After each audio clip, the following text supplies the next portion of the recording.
إلا أن يدعو الناس إلى التوحيد وأن يحذرهم من الشرك. بسم الله الرحمن الرحيم الحمد لله رب العالمين والصلاة والسلام الأتمان الأكملان على المبعوث رحمة للعالمين وعلى آله وأصحابه أجمعين أما بعد. Aujourd'hui, Inch'Allah Ta'ala, nous reprenons notre lecture du poème Al-Urjuzatul Mi'iyya fi Zikri Ashraf al-Bariyya d'Ibn Abil Izz al-Hanafi. Nous nous sommes arrêtés au 16e vers. Dans ce vers-là, l'auteur nous dit وَوُلْدُهُ مِنْهَا خَلَا إِبْرَاهِيمَ فَالْأَوَّلُ الْقَاسِمُ حَازَ التَّكْرِيمِ.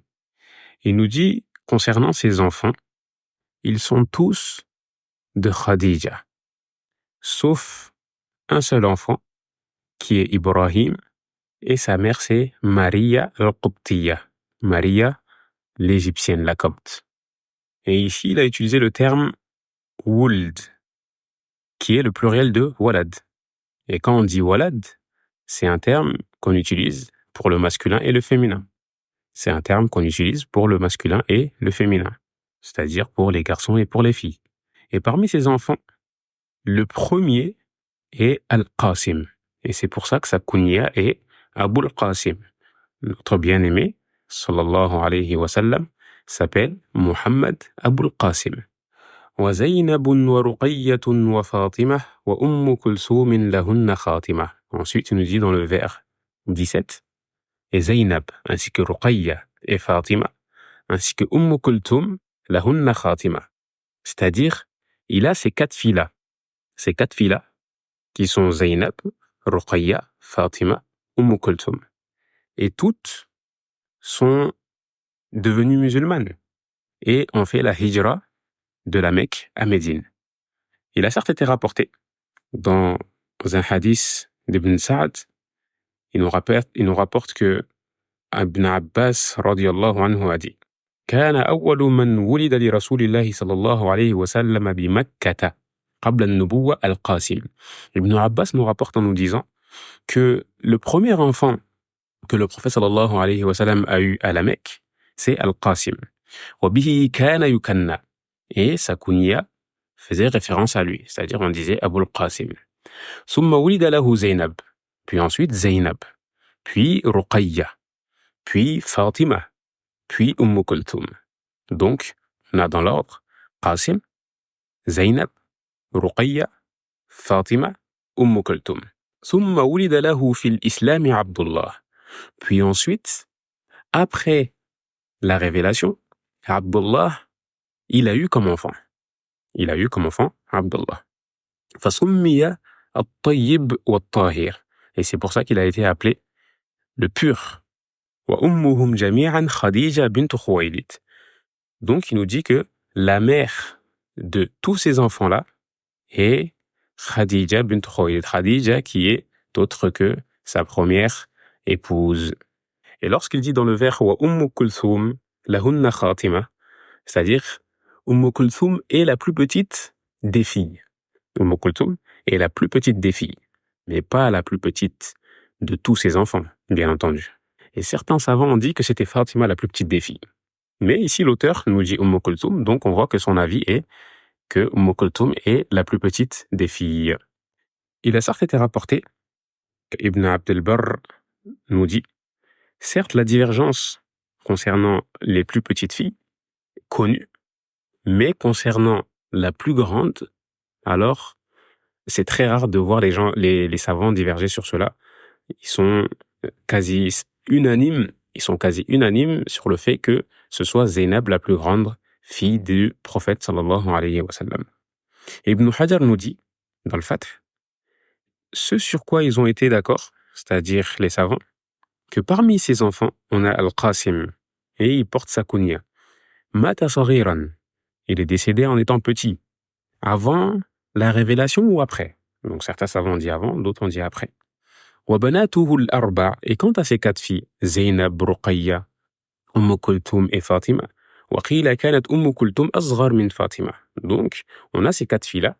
Les deux dernières, il y a une divergence sur est-ce que Kulthum est plus grande que Fatima ou est-ce que Fatima est plus grande que Kulthum. Certains ont dit Fatima est la plus petite et d'autres ont dit que Kulthum était la plus petite. Dans le vers 18, il nous dit وَالطَّاهِرُ الطَّيِّبُ عَبْدُ اللَّهِ وَقِيلَ كُلُّ اسْمٍ لِفَرْدٍ زَاهِي. Donc ici, dans le vers, il nous cite At-Tahir et At-Tayyib. At-Tahir et At-Tayyib, certains savants sont venus dire que c'est deux personnes. C'est deux personnes différentes. Mais en réalité, ce sont deux surnoms du même fils qui est Abdullah. On avait dit pourquoi il avait été appelé ainsi, Afwan, car c'est le premier enfant du prophète sallallahu alayhi wa sallam qui est né durant, ou plutôt après la révélation, durant l'islam. Contrairement à ses enfants qui sont nés avant, ils sont nés avant la révélation. Il nous dit, qu'Allah lui fasse miséricorde, l'auteur, وَالْكُلُّ فِي حَيَاتِهِ ذَاقُ الْحِمَامِ وَبَعْدَهُ فَاطِمَةٌ بِنِصْفِ عَامٍ. Que tous ses enfants, ici il nous dit que tous ses enfants ont goûté à la mort avant lui. Certains sont morts très jeunes, c'est-à-dire très petits, comme Abdullah par exemple, comme Ibrahim aussi, et Al-Qasim. Et certains sont décédés après la révélation, parmi les filles, et certaines avant la hijra, c'est-à-dire après la révélation avant la hijra, et d'autres après la hijra, et une seule après la mort du prophète sallallahu alayhi wa sallam, et c'est Fatima, et elle est décédée 6 mois après lui, comme il l'avait révélé sur son lit de mort. Il a certes été rapporté dans l'authentique de Muslim et Al-Bukhari, de Bukhari et Al-Muslim. Cet ordre-là est plus juste. Que Aïcha radiallahu anha a dit Anna Fatimata عاشت بعد رسول الله صلى الله عليه وسلم 6 أشهر. Que Fatima a vécu 6 mois après le prophète صلى الله عليه وسلم. وفيهما أيضا. Et on a encore dans les deux recueils de Al-Bukhari et Al-Muslim que Aïcha radiallahu anha nous dit أقبلت فاطمة تمشي كأن مشيتها مشي النبي صلى الله عليه وسلم. Elle nous dit que Fatima est venue, sa démarche ressemblait fortement à celle du prophète sallallahu alayhi wa sallam. Et le prophète sallallahu alayhi wa sallam, de par sa douceur, sa tendresse et cet amour fort qu'il avait pour sa fille, il lui a dit marhaban bibnati, bienvenue à ma chère fille, à ma tendre fille. Puis il l'a assis à côté de lui, sur sa droite exactement. Ou an shimalihi, sa droite ou sa gauche, mais ici il dit an yaminihi ou an shimalihi, sa droite ou sa gauche, ala kulli hal. ثم أسر إليها حديثا فبكت. Puis il lui a dit quelques mots, puis elle s'est mise à pleurer. فقلت لها لما تبكي. Je lui ai dit pourquoi tu pleures. ثم أسر إليها حديثا فضحكت. Puis il lui a redit quelques mots et elle s'est mise à rire. فقلت ما رأيتك اليوم فرحا أقرب من الحزن. Puis je lui ai dit je n'ai jamais vu jusqu'à ce jour quelqu'un passer aussi rapidement du chagrin, ou plutôt du rire au chagrin. Et ça, c'est ce que Aïcha lui a répondu. Et j'allais donc lui demander ce que lui avait confié le prophète sallallahu alayhi wa sallam, car lorsque le prophète sallallahu alayhi wa sallam lui a dit ces quelques mots, c'était une chose qu'il lui avait confiée. Ici, dans une autre version, Fatima lui dit « Je ne suis pas de celle qui dévoile un secret de l'envoyé d'Allah subhanahu wa ta'ala en parlant de son père. » Mais après la mort du prophète sallallahu alayhi wa sallam, Aïcha l'a re-questionné concernant ce que le prophète sallallahu alayhi wa sallam lui avait dit.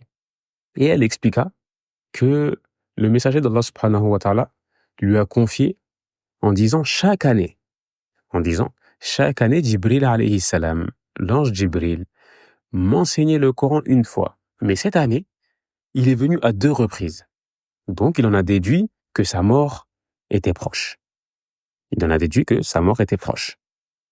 Et s'il s'agit ainsi, c'est que ma mort doit être proche, et toi, Fatima, ça c'est le prophète sallallahu alayhi wa sallam qui le dit, tu seras le premier membre de ma famille à me suivre dans la mort.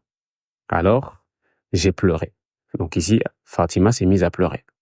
Et ensuite, il lui a dit, n'es-tu pas contente, en poursuivant bien sûr ce qu'il lui disait, n'es-tu pas contente de devenir la reine des femmes du paradis? Ou dans une autre version, il dit, la reine des femmes des croyants. Alors, Fatima s'est mise à rire. Donc ça, c'est ce qui concerne les enfants du prophète sallallahu alayhi wa sallam. On va résumer le nombre de ses enfants. Il en a eu 7. Le premier, Al-Qasim. Ensuite, on va rassembler les garçons afin de faciliter la mémorisation. On a Al-Qasim, on a Abdullah et on a Ibrahim à la fin. Ensuite, concernant les femmes, concernant ces filles, qu'Allah soit satisfait d'elles, on a Zainab, Ruqayya, Fatima et Kulthum. Du coup, ça fait 7 enfants, 4 filles et 3 garçons. Tous sont de Khadija, sauf Ibrahim qui est de Maria, la copte, l'égyptienne. Ensuite, nous passons au 20e vers. Il nous dit وَبَعْدَ 35 حضر بنيان بيت الله لما اندثر. في هذا البيت ذكر الناظم شهود النبي صلى الله عليه وسلم ببنيان المشركين لبيت الله الحرام. Donc dans ce vers-là, l'auteur nous explique la construction de la Kaaba. Tamam, il nous explique la construction de la Kaaba à cette époque-là. Et à cette époque-là, le prophète sallallahu alayhi wa sallam avait 35 ans. Ibn Ishaq nous dit, encore une fois, on a dit que lorsque Ibn Ishaq nous dit, cela a été rapporté par Ibn Hisham, car Ibn Ishaq, ses livres sont perdus, ont été brûlés. On n'a aucune trace de, ou même très très peu, de traces de ce qu'il a laissé. Mais comme Ibn Hisham, qui est un très très grand historien, lui a rapporté de lui quasi la totalité de ce qu'il avait rapporté Ibn Ishaq. Il nous dit Ibn Ishaq, فلما بلغ رسول الله صلى الله عليه وسلم 35 سنة اجتمعت قريش لبنيان الكعبة. Lorsque le prophète sallallahu alayhi wa sallam a eu 35 ans, à ce moment-là, les gens de Quraysh se sont rassemblés pour construire la Kaaba. ذلك أن بناء البيت قد اختل وتصدع بسبب سيل العارم وأوهن أساسه أو أوهن أساسه عفوا. Donc, il dit, car à ce moment-là, la maison d'Allah subhanahu wa ta'ala était dans un état où elle a été abîmée par la pluie et que ses murs étaient faibles. فاحتاج إلى أن يعاد بناؤه من جديد. Donc, ils avaient besoin de renouveler la construction, de renouveler la Kaaba. Et à ce moment-là, le prophète sallallahu alayhi wa sallam avait 35 ans et il a assisté à cela. Il a certes été rapporté dans le recueil de Bukhari et Muslim que Jabir ibn Abdullah, qu'Allah soit satisfait de lui ainsi que de son père, قال لم بنيت الكعبة ذهب النبي صلى الله عليه وسلم وعباس ينقلان الحجارة. Lorsque la Kaaba fut reconstruite, le prophète sallallahu alayhi wa sallam et Al-Abbas sont partis pour transporter des pierres. Et Abbas a dit au prophète sallallahu alayhi wa sallam, فقال العباس للنبي صلى الله عليه وسلم اجعل إزارك على رقبتك يقيك من الحجارة. Il lui a dit à Al-Abbas, mets ton izar sur ta tunique et il te protégera des pierres. Et ici, il dit, il tomba alors au sol, ses yeux se levant vers le ciel, puis il s'éveilla en disant, mon izar, mon izar. On lui jeta alors son izar. Sallallahu alayhi wa sallam. Ensuite, dans le vers 21, juste après, il nous dit, وَحَكَّمُوهُ وَرَضُوا بِمَا حَكَمْ فِي وَضْعِ ذَاكَ الْحَجَرِ الْأَسْوَدِ سَمْ. C'est-à-dire, ils lui ont demandé d'arbitrer et ils ont été satisfaits de son jugement. Encore une fois, quel jugement? De jugement afin que la pierre noire soit placée à ce moment-là. Pourquoi ils ont eu besoin de son jugement? كان قد حصل اختلاف شديد بين القبائل من قريش لما وصلوا إلى وضع الحجر الأسود. Il faut savoir qu'il y a eu une grande divergence entre les gens de Quraysh lorsqu'ils ont construit la Kaaba et le moment venu pour mettre la pierre noire à son emplacement, ici il y a eu une grande divergence entre les gens de Quraysh. Chacun voulait poser la pierre noire à son emplacement. Donc pourquoi chacun voulait le faire? Car ils connaissaient la valeur, ils avaient la valeur de la pierre noire. Chaque tribu voulait que ce soit elle qui ait ce privilège-là de venir et de poser la pierre noire à son emplacement. Ibn Ishaq nous dit, concernant le sujet, certes, chaque tribu a rassemblé les pierres afin de reconstruire et rénover la Kaaba jusqu'à ce qu'ils soient arrivés au coin de la pierre noire. Alors ici, ils ont divergé. اختصموا فيه. كل قبيلة تريد أن ترفعه إلى موضعه دون الأخرى. Donc chaque tribu voulait porter la pierre pour la mettre à son emplacement. حتى تحاوروا. Jusqu'à ce qu'ils ont divergé, ils ont parlé, ils ont essayé de trouver une solution. وتحالفوا وأعدوا للقتال. Ils ont essayé de trouver une solution, mais durant la divergence, ça allait pas dans le bon sens. Donc, ils ont voulu en arriver aux mains jusqu'à s'entretuer. Et ensuite, à ce moment-là, la tribu de Abd-Dar ont rapporté un récipient rempli de sang. Et ils ont conclu un pacte avec Banu Adi, avec la tribu de Banu Adi. Ils ont mis leurs mains dans ce récipient. Tout cela pour dire ils vont combattre jusqu'à la mort. C'est un pacte qu'ils ont fait pour dire ils vont s'entraider dans cela et ils vont combattre jusqu'à la mort. Ils ont même été appelés après cela les lécheurs de sang. Ça a été leur surnom. Donc, Quraysh, les habitants de Quraysh sont restés dans cette situation-là durant 4 à 5 jours. Dans cette situation-là, c'est-à-dire, ils ne savaient pas qui allait mettre la pierre noire. Ils étaient dans les débats, les disputes, jusqu'à ce qu'ils se sont mis d'accord afin de se rassembler et d'en parler calmement, afin d'établir la justice. Donc, quand ils se sont rassemblés dans la mosquée, il y a un homme qui s'appelle Abu Umayya, ibn al-Mughira ibn Abdillah, ibn Amr, ou ibn Umar, afwan, ibn Makhzoum. Et cet homme-là, c'était le plus âgé d'entre eux. Lorsqu'ils étaient rassemblés dans la mosquée, il a dit « Ô les gens de Quraysh, ô peuple de Quraysh, prenez le premier qui passera par cette porte-là, de cette mosquée, afin qu'il arbitre entre vous. » C'est-à-dire, c'est bon, on est allé trop loin. Là, maintenant, on est rassemblés dans la mosquée. Le premier qui rentre dans la mosquée, alors ce sera lui l'arbitre. Son jugement, on s'y plaira tous. À ce moment-là, le prophète sallallahu alayhi wa sallam rentre dans la mosquée. Et lorsqu'il est rentré, qu'est-ce qui s'est passé? Qu'est-ce que les gens ont dit? Voilà le digne de confiance, voilà le digne de confiance. En parlant de qui? Du prophète Mohammed sallallahu alayhi wa sallam. C'est comme ça qu'ils l'appelaient avant la révélation. Ils ont dit, voilà le digne de confiance, voilà le digne de confiance. Et nous sommes satisfaits. Voilà Mohammed. Donc une fois qu'il est arrivé à leur niveau et qu'ils lui ont informé de l'affaire, il a dit, sallallahu alayhi wa sallam, apportez-moi un tissu. Halumma ilayya sawban, fa'utiya bih. Donc on lui a rapporté un tissu. Une fois qu'on lui a rapporté le tissu, il a pris la pierre noire de ses mains et il a posé sur le tissu. Ensuite, il dit que chaque tribu prenne un coin du tissu. Donc à ce moment-là, chacun est venu et a pris un bout du tissu jusqu'à qu'ils soient arrivés eux tous à l'emplacement de la pierre. Et là, à ce moment-là, lui, il a pris la pierre et a mis à son emplacement et ils ont continué la construction de la Kaaba. Donc c'est comme ça que la construction de la Kaaba s'est achevée. Et ce qu'on vient de dire a été renforcé, appuyé par ce que Ibn Ishaq a rapporté. Il nous dit que l'imam Ahmad rapporte, qu'Allah lui fasse miséricorde, qu'Allah soit satisfait de lui.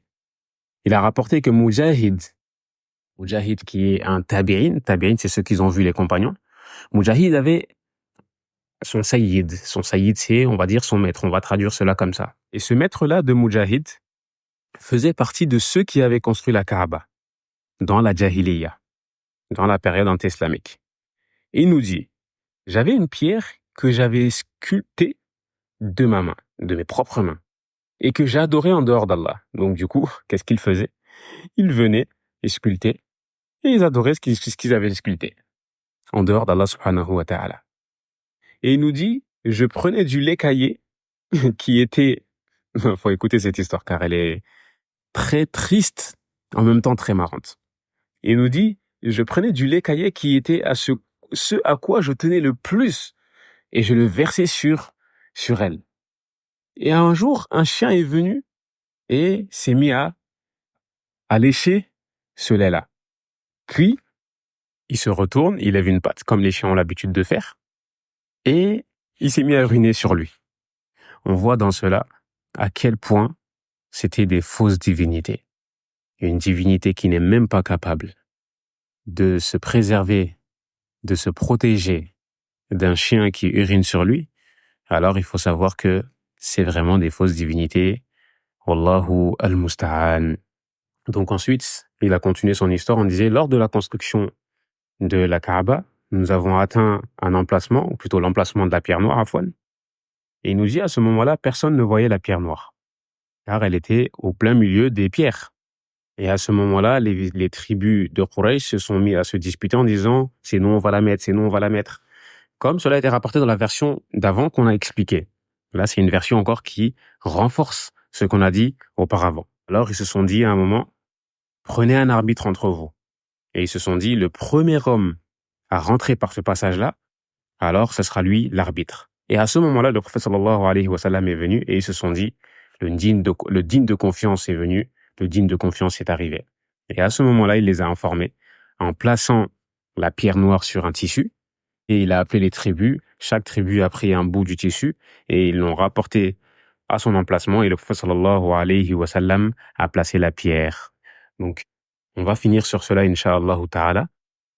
La prochaine fois, bi'idhnillah, nous allons entrer dans le vers 22 qui parlera du début de la révélation. Incha'Allah ta'ala. Dans ce vers-là, il nous dit وَبَعْدَ عَامِ 40 أُرْسِلْ في يوم اثنين يقينا فانقلا وصل اللهم على سيدنا محمد وعلى آله وأصحابه أجمعين سبحانك اللهم وبحمدك أشهد أن لا إله إلا أنت أستغفرك وأتوب إليك والسلام عليكم ورحمة الله وبركاته.